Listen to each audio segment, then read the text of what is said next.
Okay, let's talk producing and directing. We've written the commercial and we want to cast it, we want to direct it, and this may be more relevant to advertising agencies than radio stations, maybe vice versa, I don't know. But these are my producing and directing tips. The brown cards and the orange cards, tip number 42 through 35. And that's our producing tips. First one I'm going to give you is do it yourself. And this is maybe a concepting tip as well, but so many times I hear people say, oh, you need to have a radio voice to do the radio commercial, and that's not necessarily true. You just want an interesting voice, and you want somebody who reads it well, and sometimes that could be you. So tip number 35 is do it yourself. If you're the client, if you're the direct client with the radio station, and maybe your voice is the right voice. I've got a client down in the Bay Area that's a plumbing client, and the manager of the store does a great job, and that was the right voice for his particular radio commercial. So I went down there on location, recorded him, and edited the commercials, and they're great, and they're been running for over a year, I think. So if you're the owner or the manager and you can read the script and you can do it well, you might be the right person for the radio commercial. So tip number 35 is do it yourself, maybe. Tip number 36, on the other end of the spectrum, is beware endorsements. Tip number 36, beware endorsements. Now, we all know why there are endorsements, and in some cases it's good, whether it's a celebrity or somebody locally that's got some equity in the market. I say beware endorsements because you don't want to dilute the effectiveness of the commercial if the celebrity is working against you. And sometimes, man, they're just oversaturated. So be careful of that. Beware of endorsements. That's my little Elvis graphic, okay, endorsements.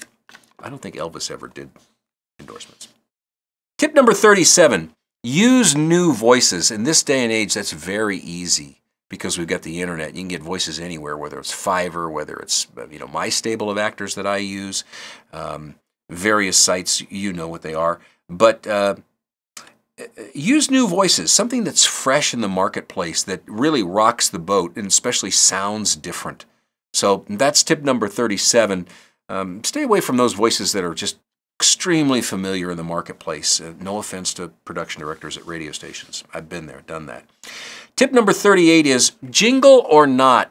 I get asked this every so often. Should I come up with a jingle? Should I use my jingle or not? Also sounders. I mean, I think when Intel came up with their bum, bum, bum, bum, everybody had to have a sounder. Well, you just got to be careful. They're not for everybody. And my tip is, if you're going to use a jingle or you're going to use a sounder, make sure it's good. Don't have a bad jingle, and there's lots of them out there. So if you're going to use a jingle, make sure it's done well. So that's tip number 38. Okay, you don't want to sound cheap. Tip number 39 is cast a wide net. This is also kind of like using fresh voices. Don't just look at your own immediate circle. Sometimes you gotta look outside the box. You gotta cast a wide net for voices, and you've got to I don't know, be willing to give up that kind of control and look at voices that you may not have considered in the past. Also, be careful that you come up with voices that don't sound alike. I hear this all too often where they've got two male talking and they've got two, their spec is 30 to 40-year-old male, and they've got two of them and they sound almost identical. I hear this on radio personalities as well, teams that, gosh, they sure sound alike. I have a hard time differentiating them. So when you're coming up with voices and you're casting a wide net, come up with voices that don't sound alike. Kids. Let's talk about kids for a second. Tip number 40 is kids. Yikes. Kids are, how do I say this, dangerous. Too many times people will write scripts and they will expect a kid, a 7-year-old or an 8-year-old, to come in and read a script and sound natural. It's not going to happen. It's hard to get adults to do that.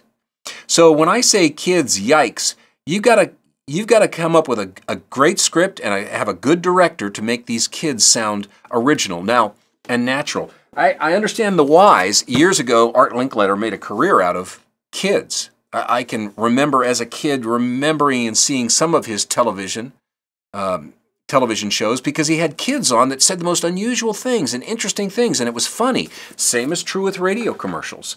Kids make a radio commercial interesting. But the way I do it is I get kids. My favorite kid right now is the neighbor who lives across the street, and she's 6 years old, and she's fabulous because she's not intimidated by the microphone. She comes in, she gives me great line reads. I tell her exactly what I want, and then I build the other actors around her. I don't expect her to read a script at 6 years old. I wouldn't expect a 12-year-old probably to read a script and do it well.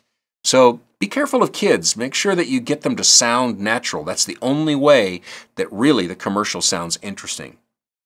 Tip number 41 is keep it fresh.